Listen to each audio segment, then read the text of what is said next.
मत्तई लिखित शुभवर्तमानातून घेतलेले वाचन,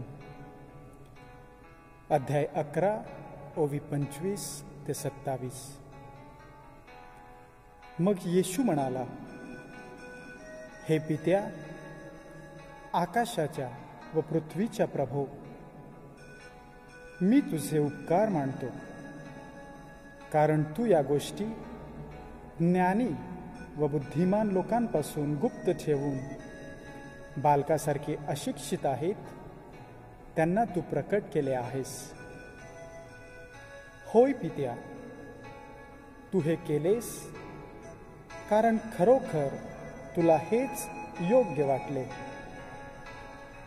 माझ्या पित्याने मला सर्व काही दिले आहे आणि पित्या वाचून कोणी पुत्राला ओळखीत नाही आणि पुत्रा वाचून ज्याला प्रकट करायची पुत्राची इच्छा आहे त्याच्याशिवाय कोणीही पित्याला ओळखीत नाही. प्रभूचे हे शुभवर्तमान. हे ख्रिस्ता, तुझी स्तुती असो.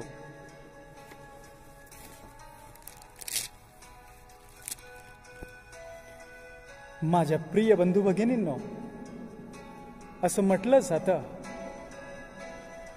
कर तू जो तू कर सके, ना तेरे कभी कदम रुके,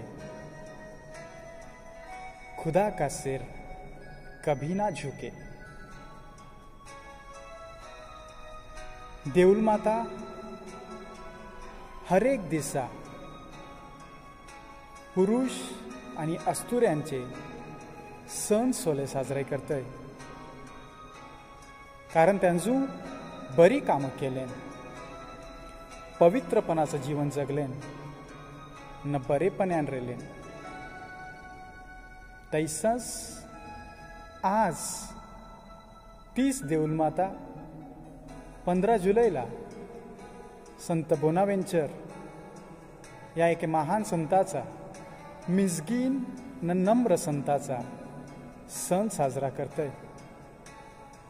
या संत बोनावेंचरचा जन्म इटली मनचे एके बारके गावन तस्कनी त्या ठिकाणं 1221 सालामनी झालता.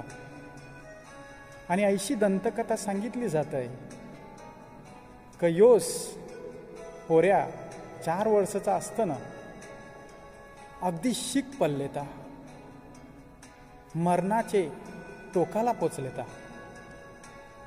तेव्हा त्याचे मायनी त्याला संत फ्रान्सिसचे पाशी नेला आणि असे शिखर संत फ्रान्सिसनी या 4 वर्षाचे पोराला आपले हातमनी दिला आणि त्याचे डोक्यावर हात ठेविला, न लजार केला. आणि काय चमत्कार, तो पोऱ्या तंचे तयेस बरा झाला, त्याचा त्रास निघून गेला. आणि ते बघितलं जेव्हा असे शिखर संत फ्रान्सिसनी, तेव्हा फ्रान्सिसनी वलखिलं की यो पोऱ्या भविष्यमनी काहीतरी होल. आणि त्याच ठिकाणी त्याला नाव दिलं बोनावेंतुरा, म्हणजेच समथिंग गुड टू कम, काहीतरी बरं येणार आहे. योच पोऱ्या जैसा जैसा मोठा होत गेला, त्याचं शिक्षण झालं आणि तो 22 वर्षाचा असताना फ्रान्सिस्कन संस्थेमध्ये सामील झाला.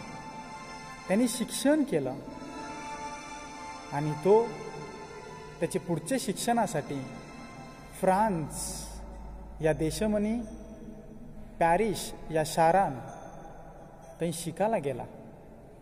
तही त्यांनी ईशज्ञानाची न धर्मपंडिताची पदवी मिळविली आणि तो एक मोठा ऐसा प्रवचनकार झाला. लोकांना तो शिकवू लागला आणि त्याची कीर्ती सगळे ठिकाणं पसरू लागली. 1257 सालामनी त्याला फ्रान्सिस्कन संस्थेचा मिनिस्टर जनरल म्हणून निवडण्यात आलं आणि संत फ्रान्सिसच्या मक्षी यास बोनावेंचरला या फ्रान्सिस्कन संस्थेचा दुसरा संस्थापक म्हणून वलकिलं जात आहे.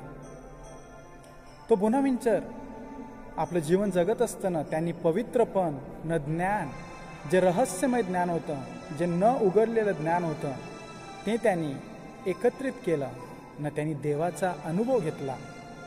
आणि तो पुढं सांगतोय की येशू माहीत असणं म्हणजेच त्याच्यावर प्रेम करणं, त्याला ओळखणं आणि त्याच्याबरोबर आपलं जे जीवन आहे ते पवित्र बनविणं. संत बोनावेंचरा नाम है महान, जी केला सारख तुनी बनून लहान. संत बोनावेंचरा नाम है महान, जी केला सारख तुनी बनून लहान. कामतून केलंस खऱ्या धनगराचं रे, सांभाळीलंस तून ख्रिस्ता कलपाला रे. संत बोनावेंचरा नाम है महान, जी केला सारख तुनी बनून लहान.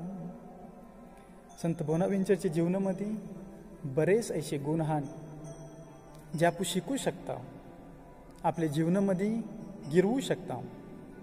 पण आज आपण त्याचे एकच गुणावं मनन चिंतन करू ना, तो गुण म्हणजे नम्रपणा. तो संत बोनावेंचर बोलतोय की देवाला ओळखाचा जो मार्ग आहे तो नम्रपणाचा मार्ग आहे. कला ते गर्व माणसाला आंधळं बनवित आहे, त्या गर्वाशीन माणसाला काहीच दिशे नाही. अशी एक घटना सांगितली जाते संत बोनावेंचरच्या जीवनामध्ये की त्याला बिशप होवासाठी निवडिलता. पण त्याने सांगितलं या पदासाठी, बिशप होवासाठी माझी लायकी नाही आहे. पण 8 वर्षाचे मगशीन परत एकदा त्याला 30 संधी देण्यात आली. आणि या टायमाला त्याला नकार देता आला नाही. त्याला तर ती देवलाची चर्चची गरज होती. कोणीतरी मेंढपाळ म्हणून, बिशप म्हणून त्या ठिकाणी गरज होती. आणि त्यांनी ती स्वीकारली. आणि जेव्हा माणसं बिशपची टोपी घेतली, त्याची जेव्हा घरा गेली, जाई तो रेत होता, तैला ती माणसं पोचल्यावर त्यानं बोनावेंचर किचनमध्ये काम करताना सापडला. त्या बोनावेंचरला त्यांना साथ दिला आणि सांगितलं, आम्ही तुला ही बिशपची टोपी घेते आल्या. संत बोनावेंचरनी त्यांना सांगितलं, ती टोपी ते झाडावर टांगवा न मला माझं काम करू दे. जेव्हा काम होल तेव्हा ती मी येन न घेन. आणि त्यांनी आपलं जे बशाधवाचं काम होतं किचनमध्ये ते चालूच ठेविलं. त्याला गर्व नाही झाला की मी आता बिशप झाल्या, माझी सगळी कामं टाकूनची मी काहीतरी जाण, मी आता काही बारकीसारखी कामं नाही करायचो. नाही, त्यांनी नम्रपणाशी ही परमेश्वराची सेवा चाकरी करावसाठी आलेली संधी स्वीकारली. पण त्यांनी त्याचं आपलं काम, बारीक सारीक काम, किचनमध्ये बशा धवाचं काम ते कवच नाही टाकिलं. शुभवर्तमानामध्ये आपण ऐकिलं की जी सर्गाची रहस्य हान ती बारके पोरांसाठी देवानी उघडलेली हान, त्या बारके पोरानं देवानी प्रगट केलेली हान. संत बोनावेंचर अशा डिग्र्या होत्या. त्याला धर्मपंडित बोलत. तो ईशज्ञानी होता, तो प्रवचनकार होता, तुम्ही संस्थेचा जनरल होता. पण तरी पण त्यांनी गर्व नाही केला. त्यांनी बारके पोरासारखं होऊन त्यांनी बीजेनं ज्ञान दिलं. म्हणूनच बोलताना अशिक्षित असला चालेल पण सुसंस्कृत असला पाहिजे. कला ते डिग्र्या असलेला माणूस त्याचे गर्वाशीन बीजानं काहीच उदाहरण देऊ शके नाही. पण जो नम्र हाय, जो बारके पोरासारखा हाय, तो बीजानं बरंच काय शिकू शकतंय. त्याचा अर्थ असा नाही की जी शिकलेली हान ती बीजानं काय शिकू नाही शकत, ती पण शिकू शकतात. पण त्यांच्यापाशी नम्रपणा यो गरजेचा आहे. तेव्हाच संत बोनावेंचर बोलतोय की परमेश्वराने हे जे सुंदर जग निर्माण केलं आहे, ते बघून शिन कोणाला परमेश्वराचं दर्शन येत नसेल, जो परमेश्वर त्यांना दिसत नसेल, तर तो आंधळा आहे. हे सगळं बघून शिन परमेश्वराची स्तुती आराधना ज्याशी होत नसेल, तो मुका आहे.